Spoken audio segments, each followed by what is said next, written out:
तो दोस्तों स्वागत है हमारी यूट्यूब चैनल विनय इलाहाबादिया में। दोस्तों यूपी स्कॉलरशिप 2025-26 का दोस्तों कल स्टेटस अपडेट हुआ है, जिससे स्टूडेंट को पता चला कि अभी तक उनका स्कॉलरशिप क्यों नहीं आ रहा था। और जो रीज़न था, बहुत सारे बच्चों का पीएफएमएस से रिजेक्ट हुआ था, बहुत सारे बच्चों का कम मार्क है, यानी 60% से या 55% से कम दिखा रहा है। बहुत सारे बच्चे अपना इनकम सर्टिफिकेट लगा देता है तो वो प्रॉब्लम है। बहुत सारे बच्चों का डिस्ट्रिक्ट से पेंडिंग दिखा रहा है। तो जितना भी प्रॉब्लम स्टेटस अपडेट होने के बाद दिखा रहा है, तो इस वीडियो में हम बात करने वाले हैं आपका छात्रवृत्ति यानी कि स्कॉलरशिप आएगा या नहीं आएगा। जो भी आपकी दिक्कत अभी शो हो रही है उस पर हम बात करेंगे इस वीडियो में। और जो बच्चे समझते हैं ये एनपीसीआई और डीबीटी जो था ये इसमें डिफरेंट गया है, तो इसमें भी बात करेंगे। बहुत सारे बच्चे सोचते थे हमारा एमपीसीआई हुआ है, आधार लिंक हुआ है, फिर भी ऐसा क्यों शो हो रहा है। तो दोस्तों वीडियो को लाइक एंड सब्सक्राइब करें और वीडियो को पूरा देखें जिससे आप समझ पाएँ। और इसमें बहुत सारे प्रॉब्लम हम लिए हैं, आप देख सकते हैं। जो आपके जो मेजर प्रॉब्लम हैं इस वीडियो से सॉल्व होने वाले हैं। देख सकते हैं कुछ बच्चे जो कमेंट करे थे उनका भी कमेंट लिए हैं, जिससे जो आपका मेजर प्रॉब्लम वही सब आएगा। तो अब देख लेते हैं वीडियो, स्टार्ट करते हैं वीडियो दोस्तों। तो दोस्तों बात कर लेते हैं एमपीसीआई का। तो दोस्तों एमपीसीआई ये होता है कि जब आप अपना बैंक अकाउंट ओपन कराते हैं तो आपके साथ आपको आधार से लिंक कराना होता है। कि जो आपका आधार है वो आपके आधार मतलब जो बैंक अकाउंट नंबर हो आपके आधार से लिंक होगा, वो दोस्तों एमपीसीआई हो जाता है। और डीबीटी क्या होता है? तो डीबीटी होता है दोस्तों डायरेक्ट बेनिफिट ट्रांसफ़र। ये गवर्नमेंट के थ्रू आता है, तो दोस्तों ये इनेबल कराना पड़ता है। सबका कुछ का ऑफ होता है और कुछ का ही ऑन होता है दोस्तों। तो इसमें ये होता है कि जितना भी गवर्नमेंट का पैसा आप में आएगा, अगर डीबीटी ऑन होगा तो ही आपका पैसा आएगा, नहीं तो आपका पैसा नहीं आएगा। तो ये दोस्तों हमने पहले की वीडियो में बताया था कि आप बहुत सारे स्टूडेंट इसको चेक कर लें, जिससे आने वाले में कोई प्रॉब्लम ना हो। तो बहुत सारे स्टूडेंट ने सही भी किया है। जिस भी स्टूडेंट का डीबीटी प्रॉब्लम आ रहा है अभी सही कर लें, नहीं तो नेक्स्ट टाइम में तो आप भूल जाएंगे, फिर भी आपका यही दिक्कत आएगा। ऑन रहना चाहिए, इससे फ्यूचर में आपको कोई दिक्कत ना हो। तो दोस्तों इस वीडियो के माध्यम से आप चेक कर सकते हैं, जो हमारे चैनल पे आप विजिट करके यहाँ से चेक कर लें आपका इनेबल है कि नहीं। तो दोस्तों बात कर लेते हैं अब। तो देख सकते हैं इस स्टूडेंट का सब कुछ वेरीफाई है। आपका सबसे पहले दोस्तों कॉलेज लेवल से वेरीफाइड या सब कुछ फॉरवर्ड होना चाहिए। अगर यहाँ से आपका रिजेक्ट है तो फिर आपका आगे फ्यूचर में भी कुछ नहीं हो सकता है 2025-26 सेशन के लिए। तो सबसे पहले आपको ये होगा कि आपका यहाँ से वेरीफाई होना चाहिए। आपका देखिए डीआईओसी ऑफिस से भी पास हुआ है, यहाँ से भी। तो जो बच्चों को दिक्कत आ रही है सबसे ज़्यादा आ रही है पीएफएमएस वेरिफिकेशन में। इस बच्चे का क्या हुआ है कि ये डीबीटी इनका इनेबल नहीं था। तो बहुत सारे बच्चे जो डीबीटी इनेबल किए हैं बहुत बाद में किए हैं, लेकिन वहाँ आप डेट देख सकते हैं इनका 26 फरवरी को ही इनका रिजेक्ट हो गया था। तो दोस्तों यहाँ आप अपडेट देख सकते हैं किसमें किस तारीख को आप वेरीफाई किया जा रहा था और नहीं आया था। तो यहाँ से और बहुत सारे बच्चों का ये तो हो गया, इनका रिजेक्ट हुआ था पीएफएमएस से। बहुत सारे बच्चों का मिसमैच नंबर दे रहा है। और बहुत सारे बच्चों के यहाँ जो बच्चे अपना जैसे फादर का इनकम सर्टिफिकेट होता है, दो कंडीशन इसमें आया है।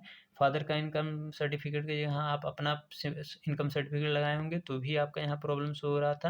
या अगर दो भाई बहन हैं, जैसे आप आपकी बहन और दोनों ने अपने फादर का इनकम सर्टिफिकेट यूज कर लिया स्कॉलरशिप के लिए, तो आपका डुप्लीकेट इनकम सर्टिफिकेट लिख के आ रहा है। तो उस कंडीशन में किसी का एक का ही स्कॉलरशिप आ सकता है। और बहुत सारे बच्चों का ये भी है कि जो उनका नंबर है, उनका नंबर लगभग 70% है और लिख दिया है इसमें कि प्रॉब्लम है कि 60% से आपका कम है। तो इसमें क्या दिक्कत है? तो दोस्तों आप बहुत पहले हमने बताया था कि आपका सस्पेक्ट लिस्ट एक जारी हुआ था। जो बच्चे सस्पेक्ट लिस्ट में सब कुछ सही होने के बाद फिर भी उनका सस्पेक्ट लिस्ट में नाम आ गया था, उन बच्चों ने डॉक्यूमेंट जमा नहीं किया या स्क्रूटनी के थ्रू होना था वो नहीं किया है, तो वो चीज़ आपका सही होने के बाद भी यहाँ गलत शो हो रहा है। तो तो ऐसे कंडीशन में आपका स्कॉलरशिप आ सकता है या नहीं। तो दोस्तों ये फ्यूचर में भी कोई ऑफिशियल डेट नहीं है, लेकिन जिन बच्चों का डीबीटी यानी डीबीटी या यहाँ से प्रॉब्लम है, फ्यूचर में इनका आने का चांसेस है दोस्तों। ये समझिए 50-50 चांसेस है। अगर गवर्नमेंट करती है कुछ इसका, कहाँ कि बहुत सारे बच्चे हैं, तो गवर्नमेंट अगर ओपन करती है एक बार फिर से स्क्रूटनी के थ्रू कराती है, और जो भी डीबीटी इनेबल वाले हैं इनका अगर इनेबल होता है तो फ्यूचर में दोस्तों आपका स्कॉलरशिप आ सकता है। और दोस्तों कोई ऑफिशियल नोटिस नहीं है ना, कोई ऑफिशियल डेट है, लेकिन जो एससी और जो एसटी वाले बच्चे हैं इनका आएगा, क्योंकि इनका जो एक सेकंड इंस्टॉलमेंट आएगा वो जून में आएगा, तो इनका सही हो सकता है। और ये जो बच्चे एससी एसटी वाले हैं, अगर आपका डीबीटी इनेबल नहीं है तो उस वीडियो को देख के ज़रूर आप इनेबल करिए, नहीं तो फिर आपका जो अगला इंस्टॉलमेंट है वो नहीं आएगा। जो बच्चे ओबीसी से हैं, ओबीसी और जनरल से हैं और ST मतलब माइनॉरिटी से हैं, उन बच्चों का इसमें सेकंड इंस्टॉलमेंट नहीं आएगा, तो इस चीज़ का ध्यान दीजिएगा। और दोस्तों जो कल्याण विभाग के अध्यक्ष हैं, उन्होंने वरुण को आगे करके उषा वरुण है, उन्होंने ट्वीट करके ये भी कहा है कि जिन बच्चों का प्रॉब्लम है एक बार देखा जाएगा, तो हो सकता है कि आपके लिए एक बार चांस दिया जाए, तो आप बिल्कुल अभी से जो अपना DBT ये सब अनेबल करा लीजिएगा। और एक चीज़ और, बहुत सारे बच्चों का सब कुछ सही है, केवल डिस्ट्रिक्ट कमेटी पे ही पेंडिंग दिखा रहा है और बाकी सब कुछ सही है। ये भी जितने भी कैटेगरी हैं 6-7 नंबर तक सब कुछ फाइनल है, लेकिन यहाँ पेंडिंग दिखा रहा है। उन बच्चों का स्कॉलरशिप आ जाएगा, आप वेट करिए थोड़ा, उन बच्चों का स्कॉलरशिप आएगा। दोस्तों बात कर लेते हैं प्रॉब्लम में, जो बच्चों का प्रॉब्लम आया है। तो आप देख सकते हैं, सर मैंने DBT नॉट इनेबल से रिजेक्ट हो गया है और मैंने 1 महीने पहले ही DBT करवा लिया था, तो क्या स्कॉलरशिप आएगा या मिलेगा? तो दोस्तों आपने 1 महीना पहले कराया था, लेकिन आप देख सकते हैं जहाँ DBT आपका रिजेक्ट अनेबल था, आपको कब किया गया हो और डेट लिखा होगा, उसके बाद ही आपने किया होगा, नहीं तो आपका स्कॉलरशिप आ गया है। दोस्तों इससे जो लेके कोई फ्यूचर में नोटिस आ सकता है, और जब नोटिस आएगा कि जितने बच्चों का अगर DBT से प्रॉब्लम है, एक बार फिर से ट्राई किया जाएगा, तो हो सकता है आपका आ जाए। लेकिन दोस्तों कोई ऑफिशियल अपडेट नहीं है, तो इस चीज़ का ध्यान देंगे, ऐसा नहीं है, हो सकता है ये भी फ्यूचर में। तो दूसरा कमेंट लेते हैं दोस्तों। भाई आज मेरा चेक किया, मेरा पेंडिंग दिखा रहा है, आपका पेंडिंग दिखा रहा है, सब कुछ सही है, तो आपका स्कॉलरशिप आ सकता है। और दोस्तों जो 4-5 को आया था स्कॉलरशिप, वो 31 तक ही भेजा गया था। इस मंथ में जो बच्चे SC ST हैं उनका जून तक आएगा, और भी जो कैटेगरी के बच्चे हैं इस मंथ के लास्ट तक उनका स्कॉलरशिप आ सकता है। अगर प्रॉब्लम कोई ऑफिशियल नोटिस आती है कि प्रॉब्लम को कैसे सॉल्व करना है, जिन बच्चों का DBT या जो भी प्रॉब्लम है, तो हो सकता है और चांसेस हैं आने के, ऐसा नहीं है, क्योंकि बहुत सारे स्टूडेंट है, हर बार थोड़ा बहुत किया जाता है। आप देख सकते हैं इन बच्चे का, सर मेरा 79% अटेंडेंस था, फिर भी less than 75 attendance status show कर रहा है, फॉर्म रिजेक्ट कर दिया है, अब हम क्या करें? तो दोस्तों ये चीज़ है, जैसे आपका 79% है और 75% लेस देन शो कर रहा था, तो एक सस्पेक्ट लिस्ट होता है जो आपके कॉलेज पे आता था। हमने जो बच्चे में फॉलो कर रहे हैं वो जानते होंगे, आपके कॉलेज पे आया था, तो आपको कॉलेज पे फिर से फॉरवर्ड करवाना था, तो स्क्रूटनी के थ्रू जाता है, ये सही हो जाता है। ये दिक्कत क्यों आ रही है? बहुत सारे स्टूडेंट का सब कुछ सही है, जैसे वो 80% या 90% जो भी प्लस ही है उनका, लेकिन उनका 60+% क्यों दे रहा है?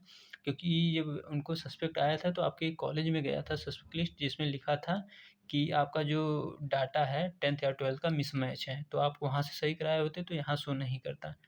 तो दोस्तों आपका स्कॉलरशिप हो सकता है सही होने के बाद आ जाए। दोस्तों हमने इससे पहले की वीडियो में ही बताया था कि जिन बच्चों का 50% से कम नंबर है उनका आना बहुत ही मुश्किल है, और बहुत सारे बच्चे कह रहे थे कि आ रहा है, तो ऐसा नहीं है। देख सकते हैं जो 50% जिन बच्चों का भी कम है उनका रोक दिया गया है, उनका नहीं आएगा। बाकी SC वाले बच्चों का आ सकता है, SC ST और लास्ट में।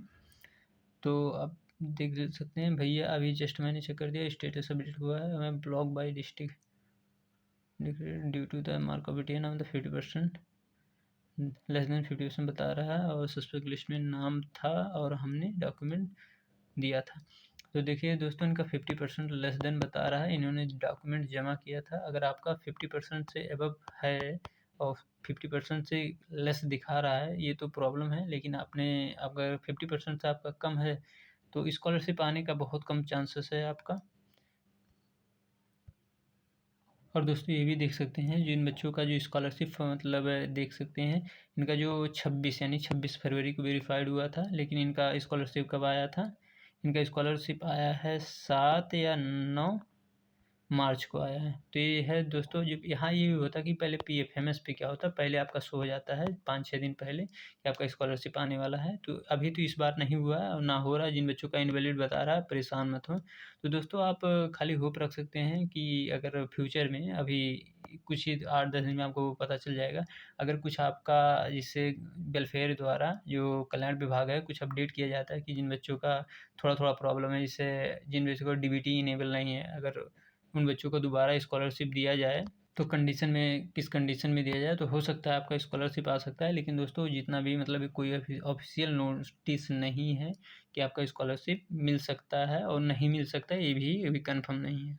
तो दोस्तों वीडियो को लाइक एंड सब्सक्राइब करें, जैसे कोई ऑफिशियल डेट आती है अपडेट आता है हम आपको बता देंगे। धन्यवाद दोस्तों, वीडियो को लाइक एंड सब्सक्राइब।